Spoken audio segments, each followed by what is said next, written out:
Tax का paper है उसके कुछ इंपॉर्टेंट कंसेप्ट क्वेश्चंस जो आज की इस वीडियो के अंदर देखेंगे। तो फर्स्ट क्वेश्चन है वो है इनकम फ्रॉम सैलरी का कंसेप्ट आपको समझाना है और डिडक्शन अंडर दिस हेड यानी इनकम फ्रॉम सैलरी का जो डिडक्शन हेड है उसका कंपोनेंट आपको पूरा अच्छे से समझाना है। ठीक है, तो इनकम फ्रॉम सैलरी पढ़ लेते हैं। Income from salary refers to the amount earn by individual from employment. It include the basic salary, remunerations, ठीक है, रिटायरमेंट बेनिफिट्स, परक्यूसिस्ट, ये सब होते हैं। इसको क्या बोला जाता है? Income from salary. अब कंपोनेंट बात करते हैं। कंपोनेंट किसके? आपके, मेरे या सैलरी इनकम के, सैलरी इनकम के। तो component of salary income basic salary, allowances, perquisites और रिटायरमेंट बेनिफिट। तो बेसिक सैलरी की बात करते हैं। बेसिक सैलरी के अंदर क्या क्या इंक्लूड होता है? The fix amount paid to an employ for their service render. ठीक है, अलाउंसेस जैसे कि कुछ फैसिलिटीज प्रोवाइड करते हैं। स्पेशल अलाउंसेस 2000 का है। हाउस रेंट अलाउंसेस बता रखा है। तो paid to employees to meet their accommodation expenses. Special allowances के अंदर कुछ ट्रैवल, मेडिसिन, इस टाइप के। ठीक है, मेंबरशिप दे रखी है। फिर रिटायरमेंट बेनिफिट के अंदर पेंशन, ग्रेजुटी, ये सब इंक्लूड होता है। फिर डिडक्शन अंडर सैलरी इनकम। ठीक है, तो स्टैंडर्ड डिडक्टिंग कितना है? 50,000 है। कितना है? 50,000 है स्टैंडर्ड डिडक्शन। टोटल सैलरी का कितना है? कितना कितना थाउजेंड अपने को डिडक्ट करना है? 50,000 करना है। ठीक है, टोटल सैलरी का। किसका? टोटल सैलरी का। फिर professional tax deduct by the employees from the salary. ठीक है, प्रोफेशनल टैक्स कहाँ से डिडक्ट होता है? एम्प्लॉयज की सैलरी से डिडक्ट होता है। फिर कंट्रीब्यूशन टू प्रोविडेंट फंड यानी कि PF, employees contribution to PF account is deducted. ठीक है, पीएफ का अमाउंट भी डिडक्ट होता है। फिर इसका हिंदी एक्सप्लेनेशन ये आपको बहुत ही अच्छी तरह से गिवन है। क्वेश्चन नंबर सेकंड है what are capital gain? Explain the difference between short term and long term capital gain. Capital gain are the profit earned from the sale of capital asset like property, shares, bond or other investment. The gain is calculated as the difference between the sale price and the cost price. Types of capital gains की बात कर लेते हैं। तो एक है, first है वो है शॉर्ट टर्म कैपिटल गेन। कौन सा है? शॉर्ट टर्म कैपिटल गेन का मतलब होता है जो एक साल के अंदर अंदर का जो होता है बेसिकली उसको बोला जाता है। ठीक है, तो these are the gain made from the sale of asset held for a short period less than 36 month for immovable property and less than 12 month for movable asset. ठीक है, दोनों चीजें बता रही है मूवेबल और इमूवेबल के लिए। ठीक है, tax rate short term capital gain are tax at the high rate of usually 15% for the listed share and securities. ठीक है, शॉर्ट टर्म समझ में आ गया, जो 36 मंथ से 12 मंथ रहता है किस किस का? मूवेबल और इमूवेबल प्रॉपर्टी के ऊपर। ठीक है, फिर लॉन्ग टर्म पढ़ लेते हैं। LTCG long term capital gain क्या होता है? These are the gain made from the sale of asset had from a long period more than 36 month immovable property and more than 12 months। वही है, उसमें क्या था? लेस देन था, यहाँ पर क्या है? मोर देन है। फिर टैक्स रेट इसके अंदर कितना कैलकुलेट किया जाता है? तो 1 लाख पर ईयर के हिसाब से कैलकुलेट किया जाता है, उसमें 15% का किया जाता है। फिर difference between short term capital gain and long term capital gain के अंदर मेन जो डिफरेंस होता है वो किसका होता है? पीरियड का डिफरेंस होता है, यानी holding period STCG is for asset held for less than 36 months for immovable assets or 12 months for shares, while LTCG applies asset held longer than, ठीक है, longer डेट। टैक्स रेट का भी difference है दोनों के अंदर, उसके 15% था, यहाँ पर 1 लाख पर ईयर का। ठीक है, तो ये उसका वापस हिंदी एक्सप्लेनेशन जो आपको दिख रहा है बहुत ही अच्छी तरीके से स्क्रीन पे। क्वेश्चन नंबर 3 की बात करते हो, जो explain the concept of exempted income क्या होती है under section 10 of the income tax act 1961। आपको पता है। ठीक है, exempted income under section 10 of the income tax act list the various type of the income that are exempted from tax.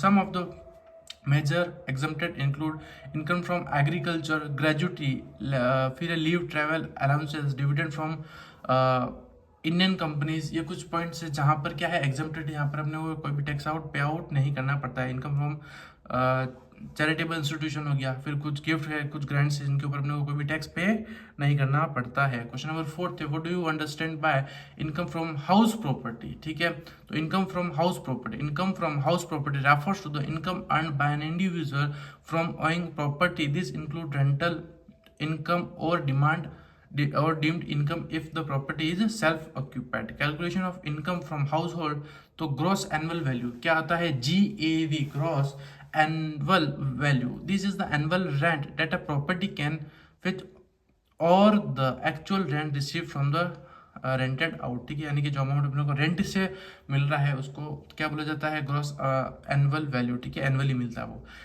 फिर है लेस म्यूनिसिपल टैक्सेस, ठीक है, deduct the municipal taxes paid by the owner, ठीक है, वो owner के को ही पे करना पड़ता है, वो लेस हो जाता है, डिडक्ट हो जाता है। फिर net annual value, this is the GAV यानी कि GAV यानी कि gross annual value minus municipal tax, यानी कि म्यूनिसिपल टैक्स में से GAV ग्रॉस वैल्यू माइनस करेंगे तो क्या आ जाएगा, आपका नेट आ जाएगा। फिर लेस करेंगे डिडक्शन अंडर सेक्शन 24, वो है interest on housing loan 30% of NAV net annual value, ठीक है, उसके अंदर ऐड करेंगे इंटरेस्ट फॉर लोन, ठीक है, जैसे कि इसके अंदर देखिएगा GAV ग्रॉस एनुअल वैल्यू दे रखी है 1,20,000 रुपये, municipal tax 20,000, interest from loan दे रखा है, तो नेट निकालना हो तो 1,20,000, अरे ये रहा 1,20,000 माइनस म्यूनिसिपल करते हैं तो 20,000, तो 1,00,000 गया। फिर डिडक्शन करते हैं तो डिडक्शन कितना करते हैं, लोन का 30%, तो 1,00,000 का 30% कितना हो गया, 30,000 हो गया। तो फाइनल इनकम कितनी हुई, 1,00,000, 1,00,000 यानी कि नेट आ गया। नेट में माइनस क्या करते हैं अपन, डिडक्शन वैल्यू माइनस करते हैं, तो 30,000 डिडक्शन कर देंगे तो कितना आ गया, 70,000, कितना गया 70,000। देखो वापस सुन लेना क्या किया अपन ने, देखो फॉर्मूला होता है इस पर्टिकुलर क्वेश्चन के अंदर अपने को कि इंटरेस्ट ऑन होम यानी कि अपने को कैलकुलेशन करनी थी, GAV दे रखा है, GVA माइनस म्यूनिसिपल टैक्स करते तो आपका नेट एनुअल वैल्यू आती है, तो नेट एनुअल वैल्यू कैसे निकालती है, तो GAV कितना दे रखा है 1,20,000, म्यूनिसिपल टैक्स 20,000 है, तो 1,20,000 माइनस 20,000 करेंगे 1,00,000 आ गया। फिर डिडक्शन कितना करते हैं 30% करके, किसका करते हैं, होम लोन का, तो होम लोन कितना 10,000, ठीक है, तो 1,00,000 आया, तो 1,00,000 का 30% करेंगे कितना है 30,000 आया। और फिर क्या क्या जो NAV आया उसमें से 30,000 अपन ने क्या क्या डिडक्ट कर दिया, तो 70,000 ये आपकी एक्चुअल वैल्यू आ गई।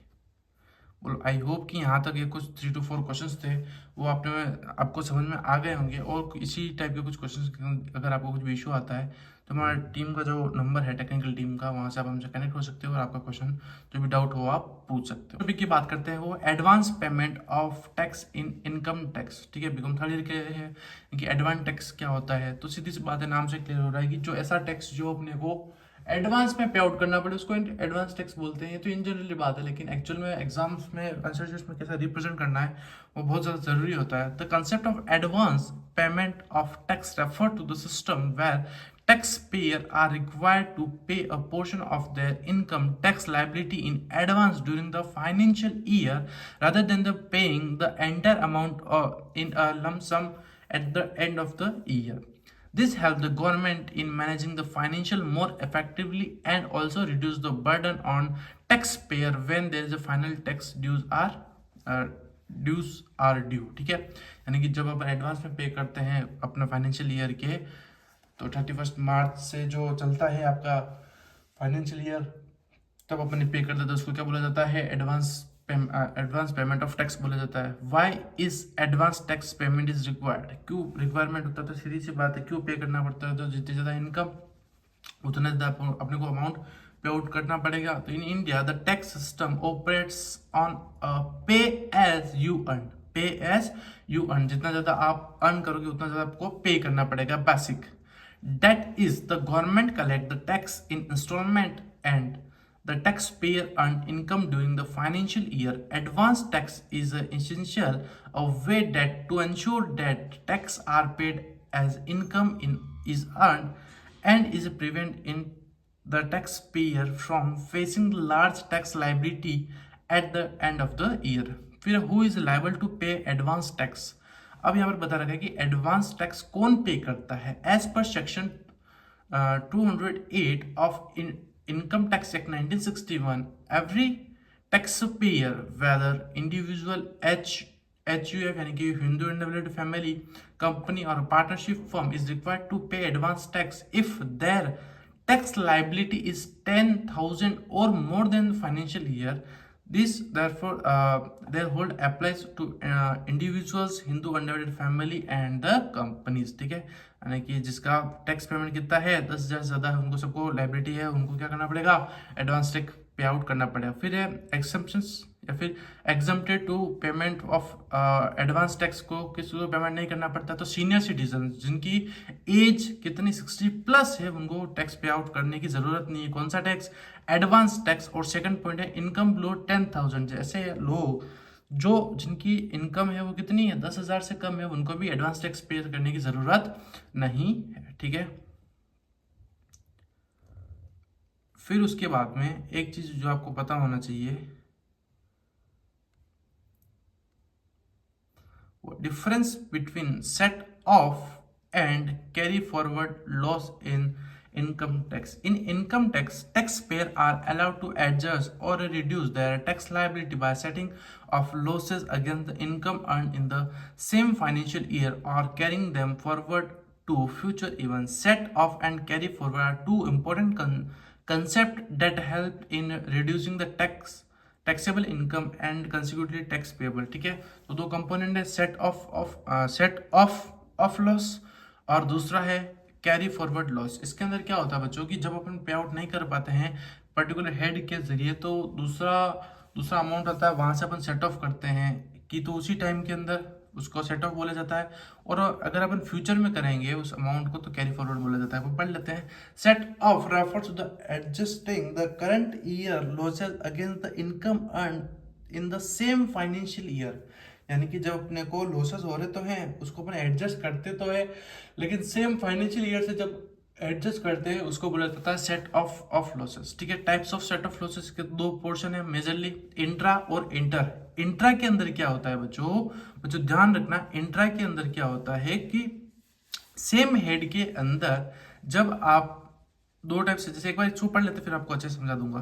This is the adjustment of losses within the same head of income. For example, if a taxpayer has a business loan कितना है 1 लाख का एंड इनकम फ्रॉम सैलरी है, ठीक है, तो हेड एक ही है लेकिन उसका दो अलग अलग कंपोनेंट हो गए, वो है 2 लाख इन द सेम ईयर। तो बिजनेस लॉसेस कितना था 1 लाख और उसने इनकम कितनी उनकी 2 लाख, तो 1 रुपए का क्या कर देगा वो सेट ऑफ कर देगा। ठीक है, इंट्रा हेड के अंदर क्या होता है, इसके अंदर हेड अलग अलग होते हैं। हेड क्या होता है डिफरेंट होता है, जैसे कि लॉस फ्रॉम कैपिटल गेन और income from house and property, तो दोनों अलग अलग चीजें हैं।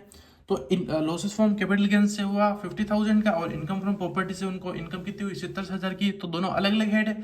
तो दोनों अलग अलग हेड से जब वो सेट ऑफ करता है उसको इंटर हेड सेट ऑफ बोला जाता है, और इंट्रा के अंदर सेम हेड के अंदर क्या करता है वो सेट ऑफ करता है। फिर condition of set of business losses होते हैं, ये तो चलो कोई नहीं।